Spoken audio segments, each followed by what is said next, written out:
Je vous invite à tourner avec moi dans Marc au chapitre 2. Marc chapitre 2. La dernière fois, il y a 2 semaines, nous avons regardé les versets 13 à 17. Une histoire très connue, histoire qui illustre la grâce infinie de Dieu envers les pécheurs. C'est tellement une belle histoire qu'on peut retrouver dans Marc chapitre 2, versets 13 à 17.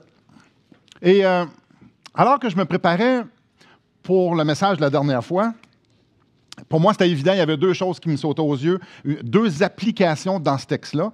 Et puis alors que je me préparais, puis j'ai mis ça sur papier et tout ça, puis j'ai préparé la prédication, je disais, j'aurais jamais le temps de faire la 2e application. Alors, comme j'avais dit la dernière fois, il y a 2 applications, on a vu la première, et aujourd'hui, on va voir la 2e. Mais sans plus tarder, on lit le texte. Alors, Marc, chapitre 2, verset 13. Jésus sortit de nouveau du côté de la mer, toute la foule venait à lui et il enseignait. En passant, il vit Lévi, fils d'Alphée, assis au bureau de péage, et lui dit « Suis-moi ». Lévi se leva et le suivit.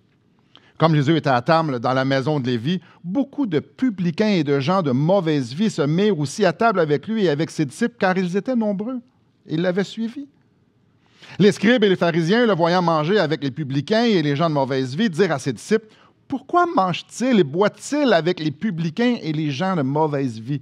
Jésus ayant entendu cela, leur dit « Ce ne sont pas ceux qui se portent bien qui ont besoin de médecins, mais les malades. Je ne suis pas venu appeler des justes, mais des pécheurs. » Comme je dis, pour moi, il y a deux applications tellement évidentes dans ce texte-là. Et la première, c'est la grâce infinie de Dieu. Puis c'est ça qu'on a vu la dernière fois. Je fais juste un petit résumé de ce qu'on a vu. Jésus a mis des pécheurs.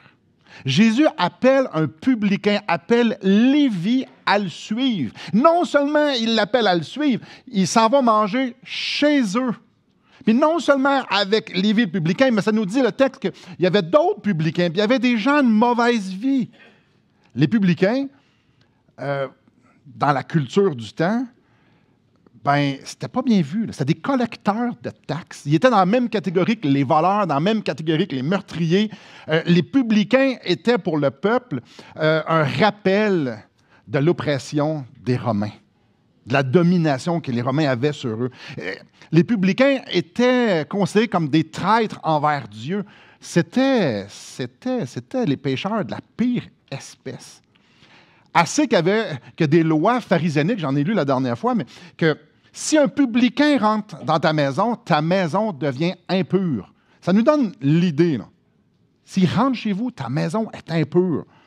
Puis quand on lit des gens de mauvaise vie, la Bible nous dit que nous sommes tous des pécheurs. OK, mais ici, des gens de mauvaise vie, ça parle des gens qui sont reconnus pour vivre dans le péché, que leur style de vie, c'est évident que ce qui se passe en dedans, c'est pas très beau, là. On peut penser à des ivrognes, à des travailleuses du sexe, à des voleurs. C'est des gens de mauvaise vie, reconnus pour vivre dans le péché. Alors, ce qu'on lit dans le texte-là, c'est pas normal. Jésus, le Créateur, le Dieu 3 fois saint, qui rentre en relation avec des gens qui sont reconnus pour être dépravés.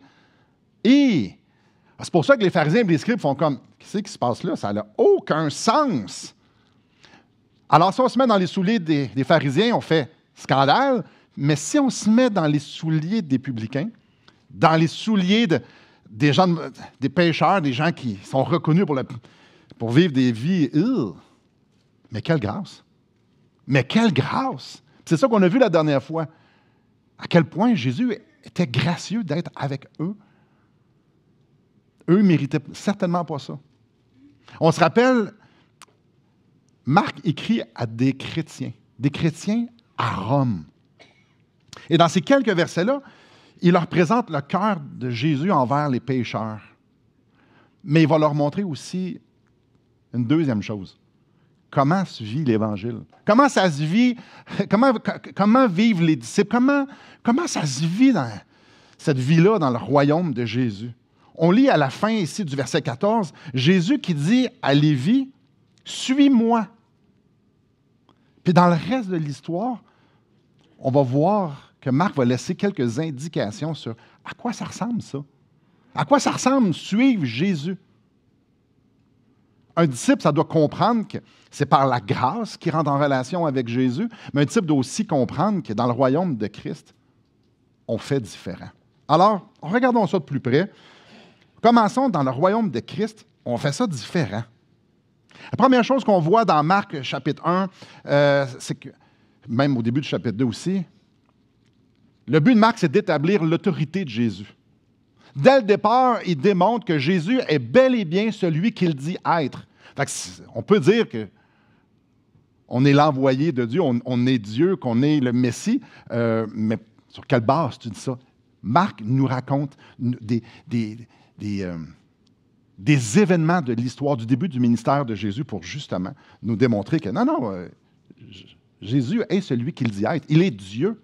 Puis à partir du verset 13, dans Marc, chapitre 2, ben, il va démontrer, avec quelques histoires, que dans le royaume de Dieu, dans le royaume de Christ, quand Jésus c'est ton maître, puis que tu le suis, ben, ça l'amène à faire les choses qui... Ouais, c'est un autre royaume, autre façon de faire. 3 histoires à partir du verset 13. 3 histoires que les pharisiens, on voit qu'ils ne comprennent pas ce que Jésus est en train de faire, ce que les disciples sont en train de faire. Donc, Marc va nous présenter 3 histoires. On a vu la première. Où est-ce que les pharisiens font? Mais voyons donc, qu'est-ce qui se passe? On voit ça au verset 16. Les scribes et les pharisiens, le voyant manger avec les publicains et les gens de mauvaise vie, dirent à ses disciples, mais pourquoi? Pourquoi mange-t-il? Pourquoi boit-il avec des publicains puis des pécheurs? Au verset 18, les disciples de Jean et les pharisiens jeûnaient.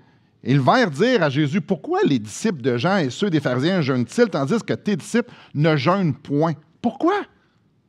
Pourquoi? Verset 23.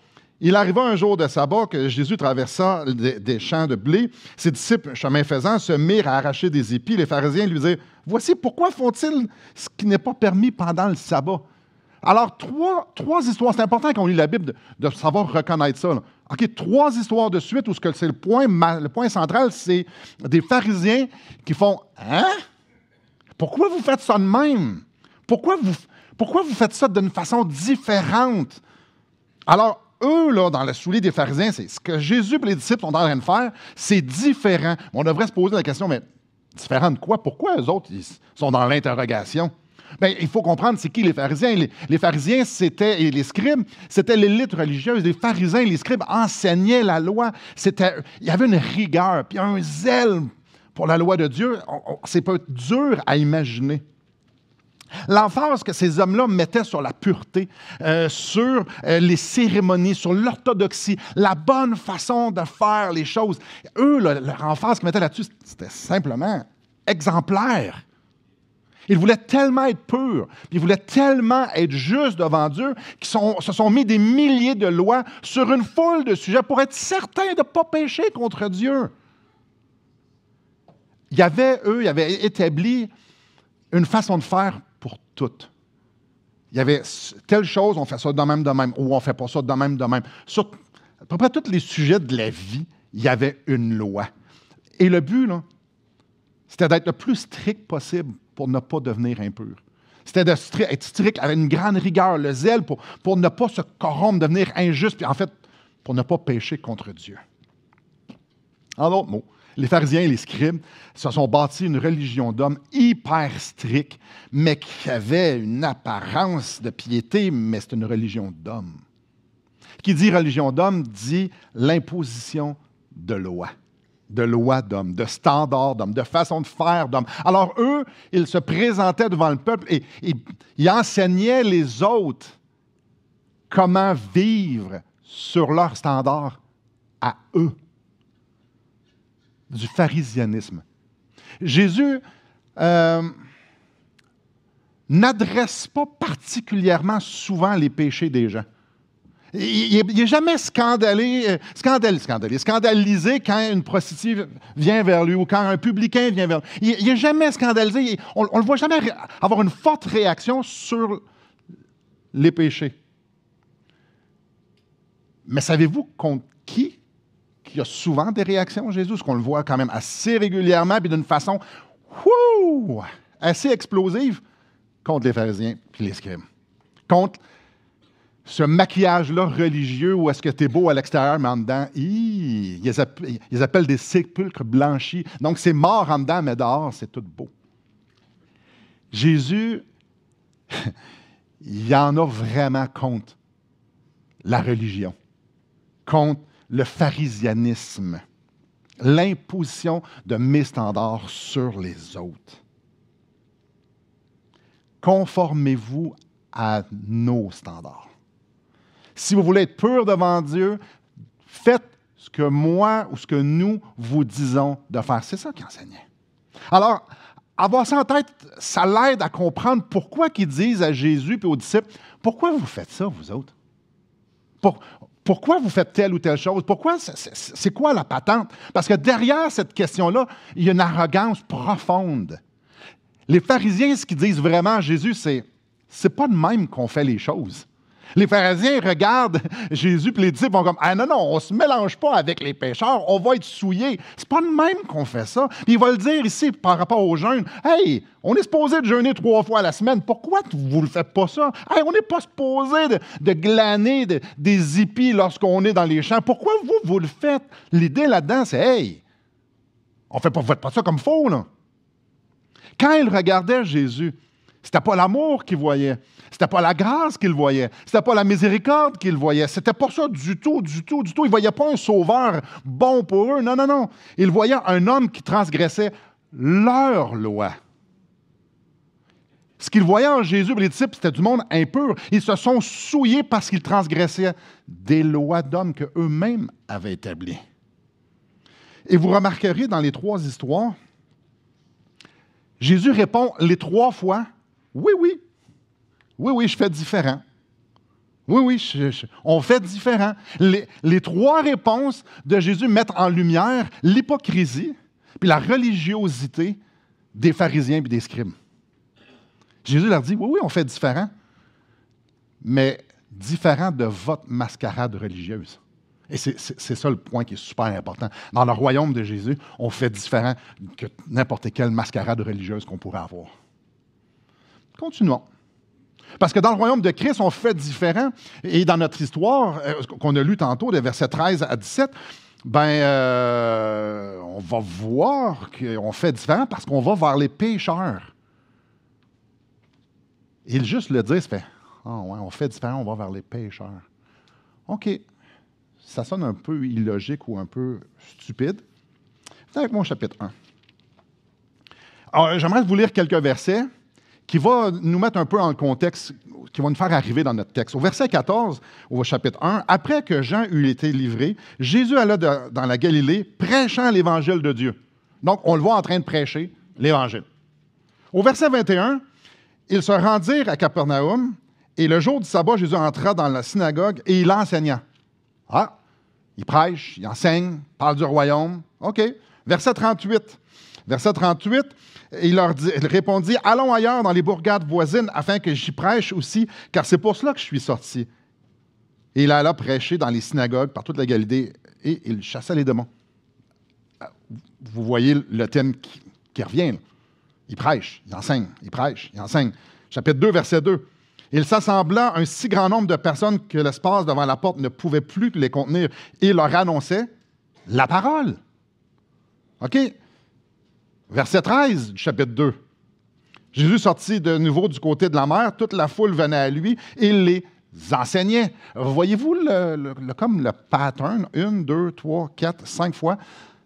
En même pas 2 chapitres, 5 fois, ça nous dit que Jésus parlait du royaume. Il prêchait, il annonçait, il enseignait. Je ne sais pas pour vous, là, mais j'ai l'impression que Marc essaie de passer un message ici. Il essaie de nous montrer que Jésus, lui, il parlait beaucoup du royaume. Jésus vivait d'une façon différente, mais ce qu'il disait, c'était aussi différent. Marc veut nous laisser savoir que pour Jésus, c'était tout à fait naturel, ça faisait partie de sa vie de parler de son royaume. Puis peut-être que vous vous dites, « Ouais, mais il disait quoi? Il prêchait l'Évangile. » Retournons au verset 14 du chapitre 1. Parce que ça nous le dit, il nous dit qu'allant en Galilée, il prêchait l'Évangile de Dieu. Et voici ce qu'il disait. « Le temps est accompli, le royaume de Dieu est proche. Repentez-vous et croyez à la bonne nouvelle. Jésus prêchait l'Évangile. Il appelait les pécheurs à la repentance et il parlait d'un Messie qui était pour venir, qui était devant eux, qui était lui. Il prêchait la repentance, il prêchait la foi en Christ. C'est ça qu'il prêchait. Son but, lorsqu'il parlait aux gens, c'était de les emmener à la repentance. C'était de les emmener auprès de Dieu, de les réconcilier. Et pourquoi je vous parle de ça? Parce que si on revient à notre texte au chapitre 2, verset 15, ça va mettre un petit peu des mots sur ce qui se passe ici. Comme Jésus était à table dans la maison de Lévi, beaucoup de publicains et de gens de mauvaise vie se mirent aussi à table avec lui, avec ses disciples, car ils étaient nombreux, ils l'avaient suivi. OK? Ils sont à table. Ils parlent de quoi, vous pensez? Ils parlent comment que les Canadiens sont en train de remonter, ils vont faire les séries. J'en doute. J'en doute. Parce que regardez où est le cœur de Jésus. Ça se trouve au verset 17. Jésus, il a entendu ça, leur dit, « Ce ne sont pas ceux qui se portent bien qui ont besoin de médecins, mais les malades, je ne suis pas venu appeler des justes, mais des pécheurs. » Jésus est en train de leur enseigner l'Évangile, il est en train d'appeler des pécheurs à lui. Ce qui est intéressant, c'est que, alors que les pharisiens et les scribes, eux autres, sont scandalisés parce que Jésus et ses disciples sont en train de se mélanger avec des pécheurs, hey, les pharisiens et les scribes, eux autres, se tiennent à l'extérieur pour ne pas être souillés, pour ne pas... Jésus, lui, s'assoit à la table avec eux autres. Il les appelle à la repentance pour qu'ils puissent goûter à la pureté.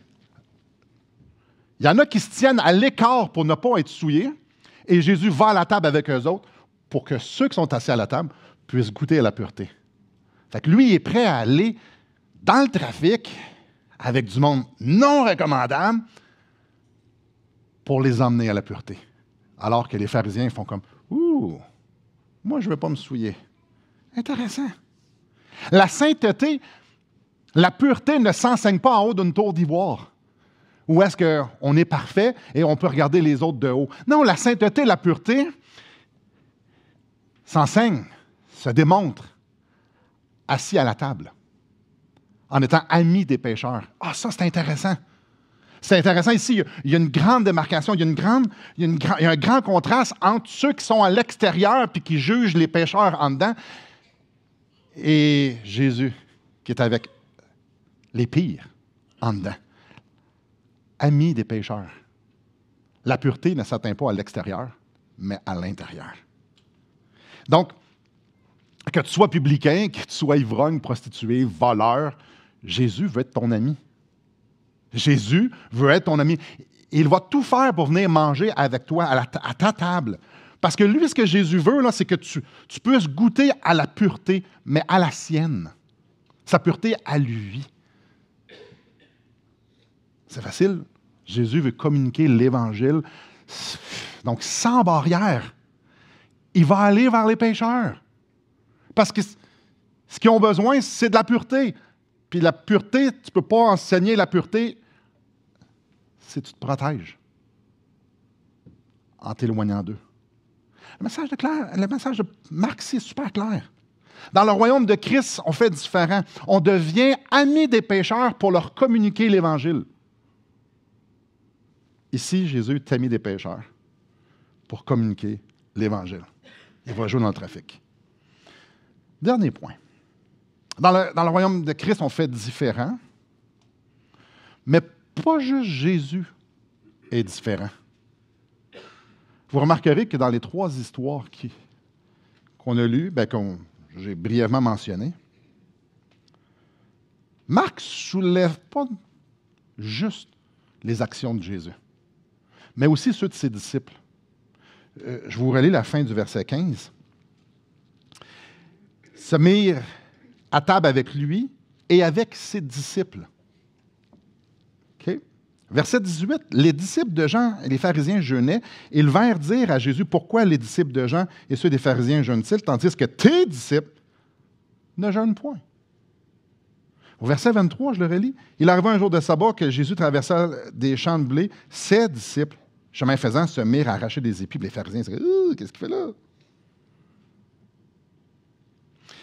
Et c'est intéressant parce que au verset 14, on lit que Jésus va voir Lévi et il dit « Suis-moi ».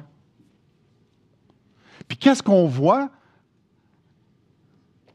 à la table de Lévi? C'est que les disciples l'ont suivi. Ils étaient là. Puis on le voit d'affaires du jeûne, ben que les disciples ont suivi Jésus, puis on va le voir, Dieu voulant, une prochaine fois, ben ils font comme Jésus.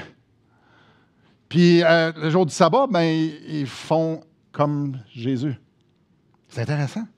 Dans les trois histoires, on ne voit pas juste Jésus faire les choses différemment.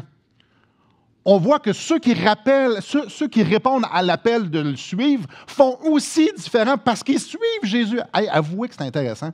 Si moi, j'accroche, on va dire je pine, ça fonctionne, c'est juste pas le bon mot, j'accroche un trailer en arrière de mon véhicule.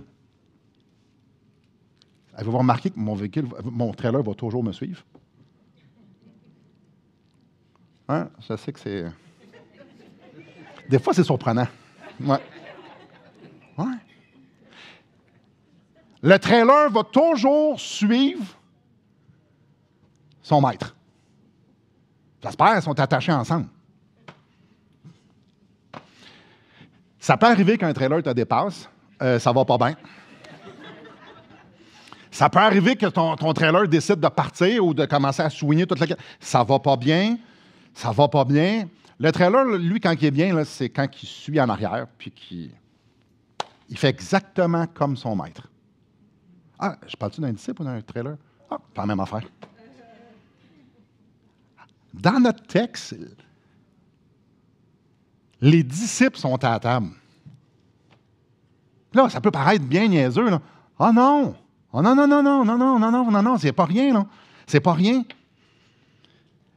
Parce que on sait, à cause du chapitre 1, qu'il y a Pierre, il y a André, il y a Jacques et il y a Jean. Il y a au moins eux autres dans les disciples. Donc, il y a au moins eux autres qui sont assis à la table avec des publicains et des gens de mauvaise vie.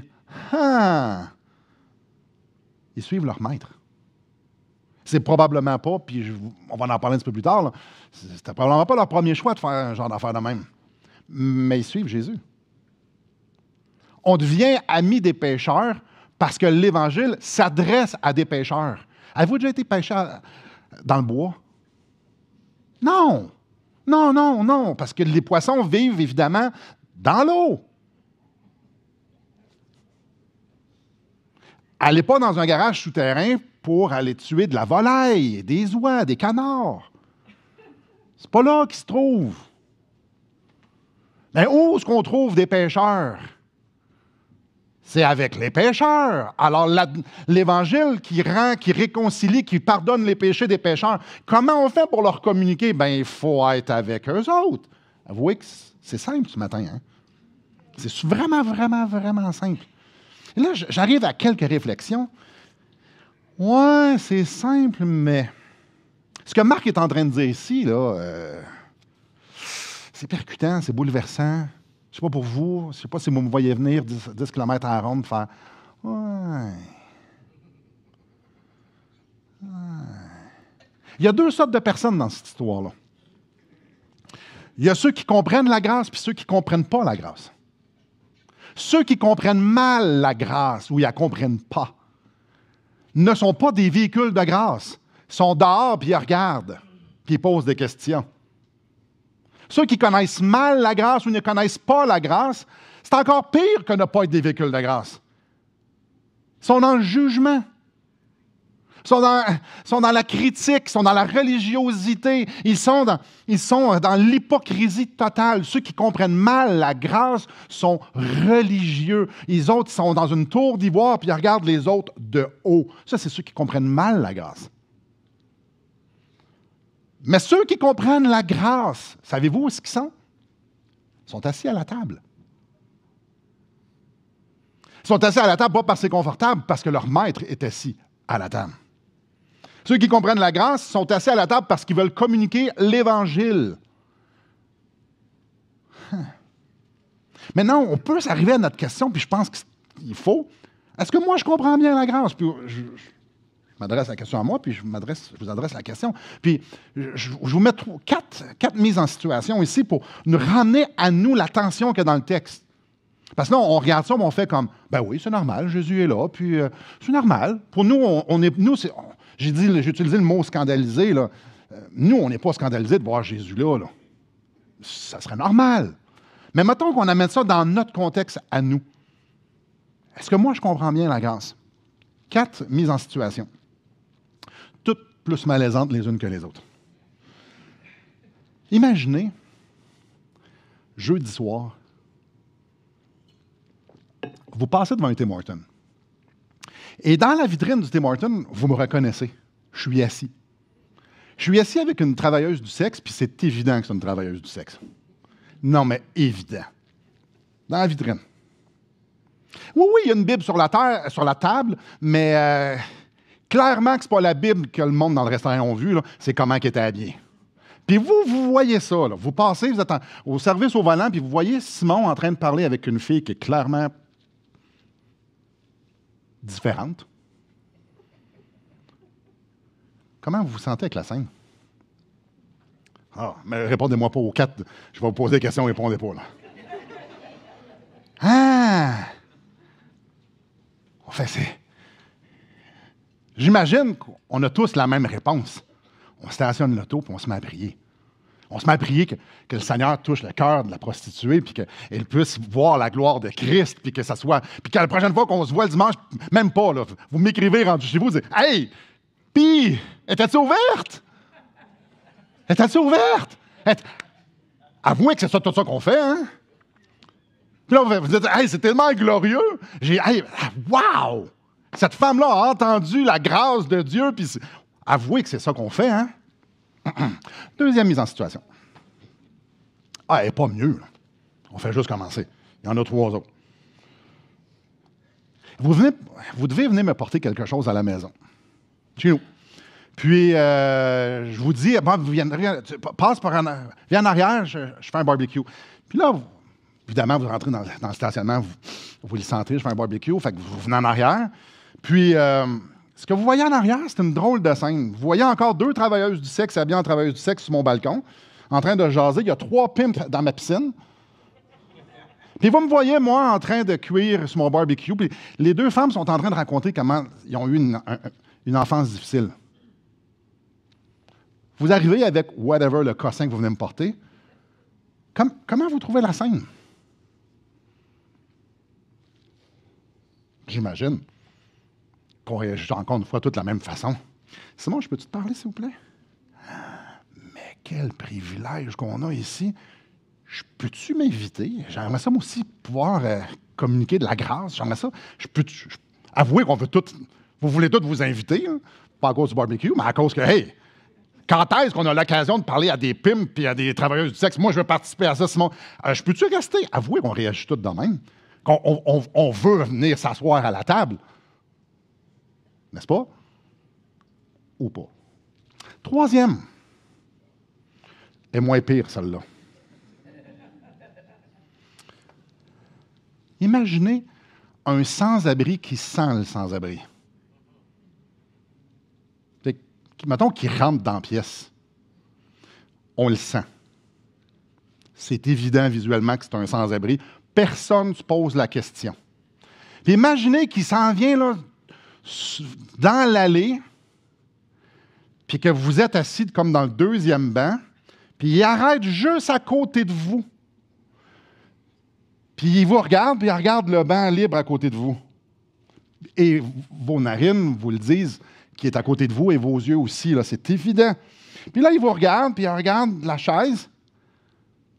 Comment vous aimez la scène? J'imagine que c'est comme tout le monde. Voyons, c'est sûr et certain qu'on est tous pareils, la même réaction. On va tout faire pour chercher à ce qu'il s'assoie à côté de nous pour qu'on puisse communiquer de l'amour à cet homme-là. Avouez, c'est sûr que c'est ça. Et c'est sûr qu'on va vouloir s'intéresser à lui, puis que, malgré son haleine, on a envie de le faire parler, là. Évidemment. Puis c'est sûr qu'à la fin du culte, on va continuer à lui parler. Puis c'est sûr qu'à la fin du culte, on va l'inviter à dîner, parce qu'on était supposé aller dîner avec des amis. On va l'inviter. On réagit tout de même, n'est-ce pas? Le 4e, là, on augmente pas mal de malaise. Imaginez qu'il y a 2 gays, non mieux que ça, 2 trans qui rentrent. Puis c'est évident qu'ils sont trans. Là. Mais il y a quelque chose d'intéressant, c'est qu'ils ont vraiment de l'air amoureux. Ils se tiennent par la main, puis ils se regardent avec des beaux yeux. Là, en partant, vous vous sentez confortable, mais c'est pas fini. Non, non, non. Ils reviennent la semaine prochaine. Puis ils ont l'air encore amoureux, puis ils se tiennent encore par la main. Puis ils reviennent l'autre semaine d'après. Avouez qu'on est tous super à l'aise, hein? Avouez qu'on est comme « Yes! » Mais je suis content. Puis dès la première semaine, on va les voir. On réagit tous de la même façon. Je suis certain qu'on va aller les voir pour les écouter. On va aller les voir, puis on a vraiment envie qu'ils nous racontent leur histoire. On a vraiment envie d'écouter où est-ce qu'ils en sont. Avouez qu'on réagit tous de la même façon. Hein? On va tous essayer d'être leurs amis. Avouez que si deux trans arrivent ici, là, on va tout faire pour créer un pont, pour juste bâtir une relation, dans l'espoir qu'on va pouvoir les inviter à la maison, puis pouvoir leur présenter l'Évangile en longueur. Avouons qu'on c'est pas qu'on attend qu'ils viennent s'asseoir à côté de nous. Là. On va vers eux. Quel privilège de pouvoir annoncer l'Évangile à des gens qui souffrent autant. Ouais. On comprend-tu bien la grâce?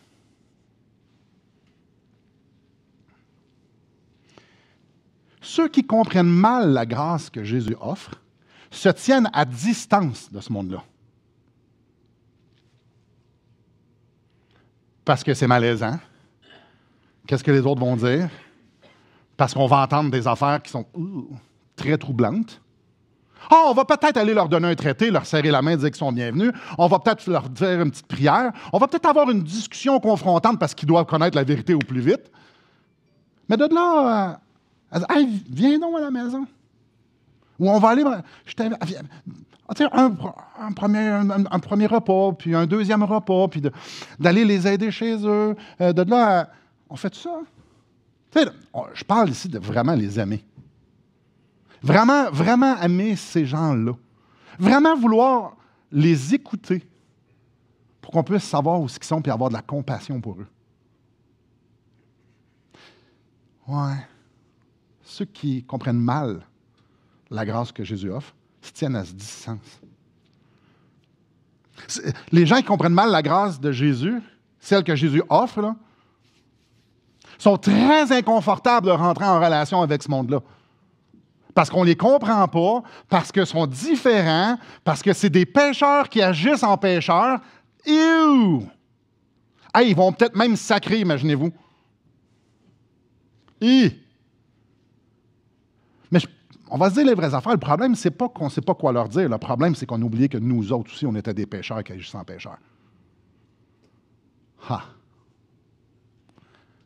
Pourquoi on est inconfortable? C'est parce qu'on est mieux qu'eux autres. Pourquoi on est confortable d'être avec une prostituée? C'est parce que... On dit quoi? Ben, je sais pas, un pécheur, tu devrais savoir comment y parler.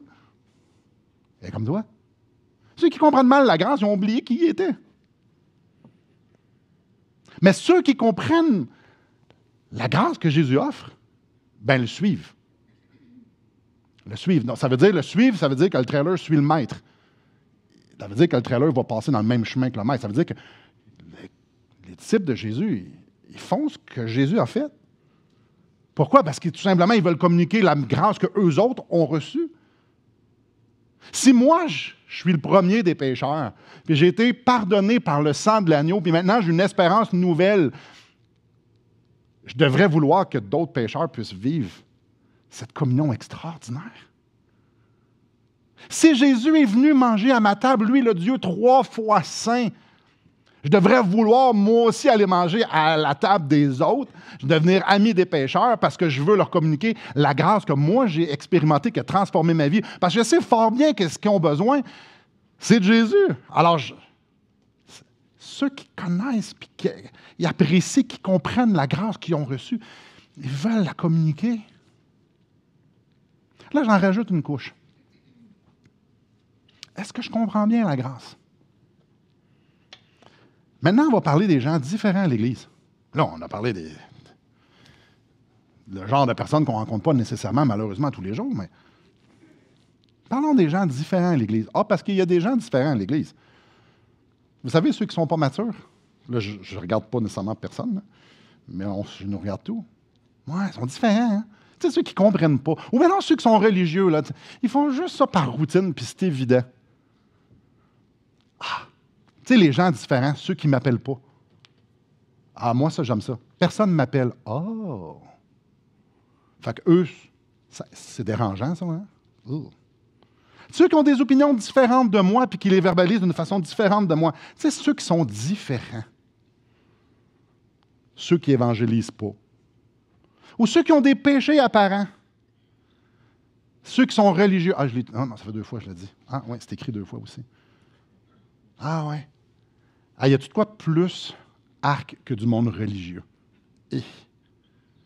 Vous savez, les gens différents, ceux qui ne viennent pas à tous les événements de l'Église que nous, on aimerait que ça qu'ils viennent. Vous savez, les gens différents, tu sais, les émotifs là, qui ont l'impression qu'ils ont de la misère à réfléchir comme il faut, puis c'est comme... Hey. Ou bien non, les gens différents, ceux qui sont cartésiens. Hey, calme tes nerfs avec toutes les tata. Vous savez, les gens différents, ceux qui ont pas mal de bagages. Et là, ça, c'est intéressant. Je vous regarde, là. Il y en a parmi nous qui ont bien du bagage. Que, ouf, ça n'a pas été facile. Et là, peut-être dans de vous, vous dites, ah, il doit y en avoir, oui, parmi nous que c'est comme ça. Non, je parle de tout le monde. On a toutes les valises bien pleines. On est tous des professionnels pêcheurs. Je ne parlais pas de l'autre du voisin, là. Je ne parlais pas de l'autre qui avait eu une vie difficile. Je parlais de votre vie difficile. Oh! Vous savez, les gens différents dans l'Église. Bref, tous ceux qui ne sont pas vous. Connaissez-vous l'expression le pharisianisme évangélique? Les pharisiens, c'était des Juifs. Donc, eux, c'était le judaïsme. Mais il y a tout un pharisien en dedans de nous. On peut être sauvé puis être pharisien. Être un pharisien évangélique. Vouloir que les autres pensent comme nous. Vouloir que les autres se conforment à nos lois, à ce qu'on pense qui est juste bon, ce qui est logique. Hey, mais pourquoi ils ne comprennent pas? C'est tellement facile. Ah oui. Parce qu'eux, ils ne peuvent pas avoir compris quelque chose que toi, tu n'as pas encore compris. Puis qu'ils disent la même chose. Hey, on est tous différents les uns des autres. Le pharisianisme évangélique. Les autres doivent se conformer à ce que moi je veux, à la façon de faire. Puis moi, là, je suis dans ma tour d'ivoire, puis je peux regarder vos vies, puis voir là, que toi, puis elle, puis lui, hey, vous ne faites pas ça comme il faut. C'est pas pour me vanter, mais moi, je l'ai appris. C'est pas pour me vanter, tais-toi si tu ne veux pas te vanter. Le pharisianisme évangélique. Regardez les autres avec arrogance, avec condescendance. Moi, j'ai compris quelque chose. Moi, ça fait 100 ans que je suis sauvé. Et moi, quand j'ai un CV, ça d'épais. Ça me donne le privilège de regarder les autres et de dire, c'est pas correct. Comme s'ils étaient différents de nous. Regardez les autres comme s'ils étaient différents de nous. Parce que je viens de dire qu'on était tous différents. Mais on l'est-tu vraiment différents? Parce que les pharisiens, eux autres, c'est ce qu'ils voyaient. Ils voyaient les différences. Mais à la table, il n'y a pas de différence. À la table, il n'y a pas de différence. C'est juste les pharisiens qui voient des différences. Une différence que tu n'es pas comme moi. Frères et sœurs, on est appelés à être des véhicules qui communiquent la grâce. Communiquer ce que Jésus nous a communiqué. Jésus est venu s'asseoir à notre table. On est toute une gang de pécheurs. On transgresse ses lois. On est idolâtres de nature et par volonté. On est ses ennemis. Il est notre ennemi. Il est venu s'asseoir à notre table. Il ne peut même pas voir le péché. Les anges se courbent devant sa sainteté. Eux autres qui n'ont jamais péché. Puis nous, on oublie qu'il est venu s'asseoir à notre table. Chaque pensée qu'on a, que ce n'est pas Christ qui le produit par les vertus du Saint-Esprit. Chaque pensée qu'on a qui ne viennent pas de lui, qui ne sont pas pour lui, sont une abomination devant lui. Chaque pensée, imaginez toutes les paroles. Wow!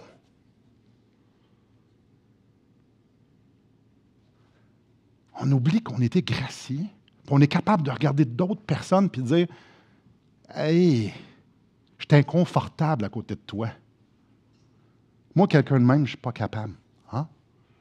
Puis t'as peu, le Dieu 3 fois saint s'est incarné pour venir marcher avec nous, puis mourir sur une croix pour nous, puis nous, on n'est pas capable de regarder un autre pécheur avec compassion, puis de voir qu'on est assis tous à la même table. Inconfortable. Inconfortable. Qui a dit que suivre Jésus, c'était confortable? Être le trailer en arrière de Jésus, on suit où ce qui marche. Comment ça peut être confortable? Oh, frères et sœurs, comment ça peut être confortable? Il est mort sur une croix. Il n'est pas venu pour être servi, il est venu pour servir. Il est venu donner sa vie en rançon pour beaucoup. Comment ça peut être confortable? Il n'y avait même pas de lieu pour reposer sa tête. Il s'est fait haïr. Comment ça peut être confortable? Suivre Jésus. Qui a dit qu'il fallait que ça soit confortable? Ah, la vie entière avec Jésus, c'est pas confortable parce qu'il veut produire, l'Esprit de Dieu veut produire, c'est ça l'Évangile, veut produire Christ en nous. Mais dans mesure pour que Christ soit produit en moi, Simon doit mourir à lui-même. Je l'ai dit souvent, ça fait mal mourir. Hein? C'est très inconfortable mourir. Alors, en mesure que Christ soit formé pour que ma vie puisse être une odeur de grâce pour les autres, je dois mourir. Simon doit purger, mais je dois avoir un renouvellement de l'intelligence. Il n'y a rien de confortable là-dedans. Là. Quand Paul dit, ce n'est plus moi qui vis, c'est Christ qui vit en moi. J'ai été crucifié avec Christ. Là. C'est pas confortable, ça. Suivre Jésus, c'est pas confortable. Pierre, 3 ans à peu près, plus ou moins, après cet événement-là. 3 ans. Donc, lui a marché 3 ans avec Jésus. Si vous connaissez Pierre, il en a vécu des expériences avec Jésus. Là. Il en a vécu. Là. Lui, il s'est fait taper ses doigts solides, puis il s'est fait mettre d'en face son hypocrisie par Jésus. Il s'est fait mettre en face bien des choses par Jésus. 3 ans plus tard, on est dans Acte 10. 10. Il n'y a pas de T là-dedans. On est dans Acte 10. Et en vision, Jésus montre quelque chose à Pierre. Tu vas tuer ces animaux impurs là, puis tu vas les manger. Pierre fait comme non, je ne peux pas faire ça. Pierre dit non à Jésus qui a par vision. Ouh! Parce qu'il dit, j'ai jamais rien mangé d'impur. 3 fois! Il dit non, 3 fois! Il est inconfortable. Le Seigneur lui dit, fais ça, et lui, il est trop inconfortable pour le faire. 3 fois. Alors, on revient dans notre texte. C'est pas écrit, mais je suppose que Pierre n'est pas excité d'être dans la maison de Lévi en train de manger avec des publicains. Parce que ça le rendait impur.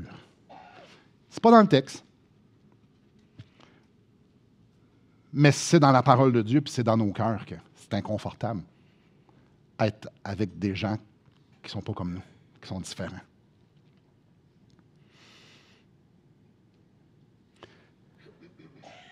Le fait qu'on soit tous assis à la même table. La table des pécheurs graciés devrait nous pousser à être différents.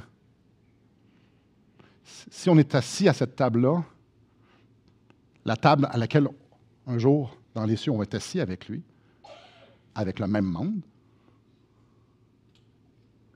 si on est assis à cette table-là, c'est parce qu'on a envie de faire. On voit que la vie de Jésus, on voit que la vérité est infiniment plus que nos ténèbres, que nos mensonges. Fait qu'on on veut suivre Jésus. Puis si on veut suivre Jésus, on va aller aux tables.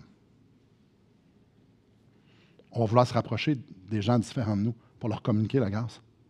Puis dans l'Église, pour qu'ils puissent nous communiquer aussi la grâce. En conclusion, c'est facile de se donner des raisons.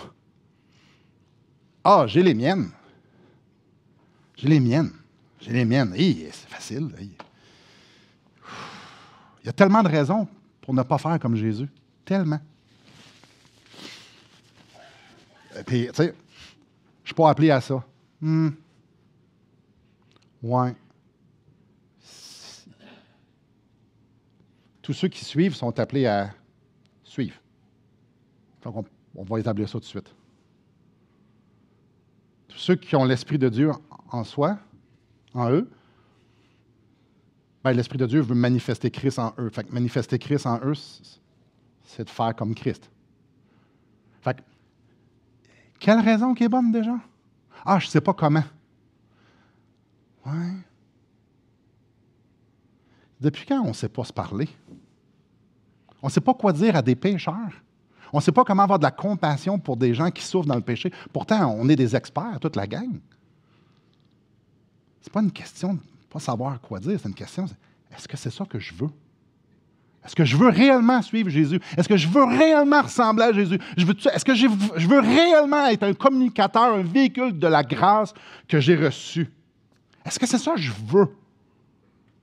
Parce que toute la journée, vous passez à me convaincre que vous avez des bonnes raisons, je vous garantis, devant l'agneau, devant Jésus, devant la croix, devant l'Esprit, devant le plan de Dieu, il n'y a aucune bonne raison qui va tenir la route. Aucune bonne raison. Parce que c'est à ça qu'on est appelé. À communiquer Christ aux autres. Alors, est-ce que ça je veux? Puis c'est intéressant parce que quand je vous dis ça, je suis pleinement conscient qu'en même temps, je pourrais vous craquer. Tu sais, les petites boîtes, les jeux, là, c'est des petites boîtes, puis tu crains, puis à un moment donné, il y a un clown qui sort. Là. Je pourrais vous craquer, là. Vous craquer, là, puis jusqu'à ce qu'on le fasse. On sorte ensemble, puis ça soit extraordinaire, puis qu'on le fasse. Je peux vous craindre, que ça soit par la culpabilité, que ça soit en vous faisant brailler par vos émotions. Écoute, c'est fou ce qu'on peut faire. Parce qu'on a tout du pharisien en nous, on a tout ce qu'il faut pour y aller pour la parure. En dedans de nous, là, c'est facile de lever les manches puis de faire comme ouais, OK, ben oui, donne-moi une liste, là, je vais en faire. Ouais, une genre de liste que les pharisiens donnaient. Là. Oui. Ah, ben dis-nous, on fait quoi, là? Oui, c'est ce qu'un pharisien demande comme question. On ne vit pas ce genre de vie-là à force pas de révolution, de résolution. Vous savez, à partir de maintenant, là, je vais aller le voir, mon voisin qui sent pas bon. Ah, là, je vais aller voir la personne à côté de moi là, qui me tape ses nerfs. Non, c'est à force de résolution. Seigneur, plus jamais. Ah, vous déjà dit ça, Seigneur, plus jamais? Ça finit jamais bien. Hey, les résolutions. Je vais perdre du poids. Ben oui, 3 janvier, tu continues à manger. Super. Les résolutions d'hommes, là, une gang de pêcheurs avec un cœur divisé qui décident de... Arc, non. Ah, je pourrais aussi vous peindre une photo qu'il faudrait essayer de se conformer. À quoi ça ressemble un chrétien? Un chrétien, là, ça fait ça, puis là, let's go, gang, là. On va se craquer, là, c'est à ça, puis on va avoir un bon témoignage, puis on va collaborer dans le royaume de Dieu, puis on va, c'est tentant, parce qu'il y a des résultats à faire ça. Bref, on va se conformer. Les pharisiens aussi faisaient ça. Il faut vivre comme ça pour plaire au Seigneur. Elle serait facile, surtout avec un texte de même. On suit dessus. Non, pas tant. OK, on se flagelle un peu, puis là, on se craint, puis let's go, on roule les manches. La capacité de vivre la vie de Christ ne réside pas dans des pécheurs. C'est pas en nous. C'est pas en nous parce que de notre nature et de notre volonté naturelle, on ne veut pas suivre Jésus. Nul ne cherche Dieu. C'est pas en nous, ça. Nous, ce qu'on veut, là, c'est désobéir. Et l'Esprit de Dieu fait son travail en dedans de nous, change nos pensées. Et tout le désir d'obéissance qu'on a envie de faire, pur et dur, celui qui se repose sur qui est Jésus, puis sur la puissance de l'Esprit, non, ça vient du Seigneur. Alors, je ne veux surtout pas attiser votre volonté aujourd'hui, puis surtout pas vous dire, on se conforme, puis maintenant, là, on court après toutes les pimes pour leur parler de Jésus. C'est pas ça que je suis en train de vous dire. Est-ce qu'on comprend la grâce de Jésus? C'est là que je nous amène. Est-ce que ce que vous avez goûté de la grâce du Seigneur Jésus vous donne le goût d'en avoir plus? Ou vous dire, non, non, je n'ai assez, non. J'ai ma carte de sortie de prison sans frais, donc quand je meurs, je vais au ciel, puis je n'ai plus besoin. Voulez-vous plus de grâce? Si vous ne voulez pas plus de grâce, peut-être que vous avez mal compris qui est Jésus et ce qu'il a fait. Mais ceux qui comprennent c'est qui Jésus, puis qu'est-ce qu'il offre, ils en veulent plus. Ils ont envie que le Seigneur tienne le trailer en arrière, puis qu'il nous fasse suivre. Non pas que moi j'ai envie de suivre. Non, non, non, tu produis en moi le désir que j'en veux plus. J'ai rien en dedans de moi, mais je veux que tu te glorifies. Je veux goûter plus. Je veux que les autres goûtent quitter. Voyez-vous, il y a une tension parce qu'on ne veut pas sortir de notre zone de confort. La solution n'est pas dans nos capacités, mais dans notre volonté de vouloir que Christ soit formé en nous. C'est la puissance de l'Évangile qui nous amène à la place où on va s'asseoir avec ce monde-là, à la place qu'on descende notre tour d'ivoire, puis on commence à avoir de la compassion, puis à des véhicules de grâce. C'est l'Évangile qui produit ça. C'est l'Esprit de Dieu qui vient produire ça en dedans de nous. Alors, si on réalise ce matin qu'on ne comprend pas tant la grâce de Dieu parce qu'on veut se tenir loin de ceux qui nous dérangent, ceux qui sont dans notre zone de confort, alors le problème et la solution, c'est Seigneur, je ne suis pas sûr que je veux tant que ça. Oh, la repentance, ce n'est pas au niveau que ce qu'on ne fait pas, mais c'est au niveau qu'on ne suit pas. Je veux suivre quand ça fait mon affaire, quand ça ne me coûte pas trop cher, quand ce n'est pas trop inconfortable. C'est là, parce que ici, quand Jésus a dit « suis-moi », puis il l'a dit aux deux sets de frères au chapitre 1, puis il va continuer à le faire au chapitre 3, il va appeler des gens « suivre ». Ça coûte ta vie. Ça coûte ta vie. Alors, si ce matin, vous réalisez que, ouais, peut-être que je connais mal la grâce du Seigneur parce que je suis inconfortable, la solution, c'est de vouloir y goûter plus. Puis de dire, Seigneur, je me repens de te tasser, je me repens de ne pas être émerveillé par qui tu es et dégoûté par qui je suis et de voir à quel point tu es extraordinaire. Amène-moi là. Seigneur, je veux que tu viennes enlever les obstacles de ma vie. Je veux que tu viennes chambouler ma vie. Je veux suivre mon maître. Je veux ressembler à mon maître. Je veux que mon maître, c'est sa vie, je veux vivre. Parce que comme avec Lévi, Jésus nous offre exactement la même chose. Suis-moi. Suis-moi. Suis-moi pour être différent. Suis-moi pour faire différent. Suis-moi. Puis quand tu vas me suivre, ben c'est moi qui vais tout produire. Parce que tu n'es pas capable de me suivre. Alors abandonne. Abandonne. Puis je vais le produire. On en est où? Vous en êtes où? La place où ce que les gens devraient se sentir le plus accueillis, c'est dans une église. Parce qu'on a goûté la grâce du Seigneur. On a-tu peur de se faire souiller? On a-tu peur d'être inconfortable? On a-tu peur que d'être déstabilisé puis de devoir dépendre sur l'esprit pour pouvoir communiquer des choses qu'on n'a aucune idée comment? On a-tu peur? Est-ce qu'on se protège de suivre Jésus?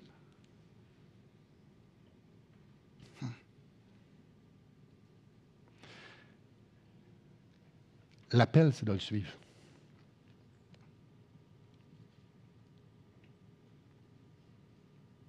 Je vous encourage, pendant qu'on va prendre le repas du Seigneur,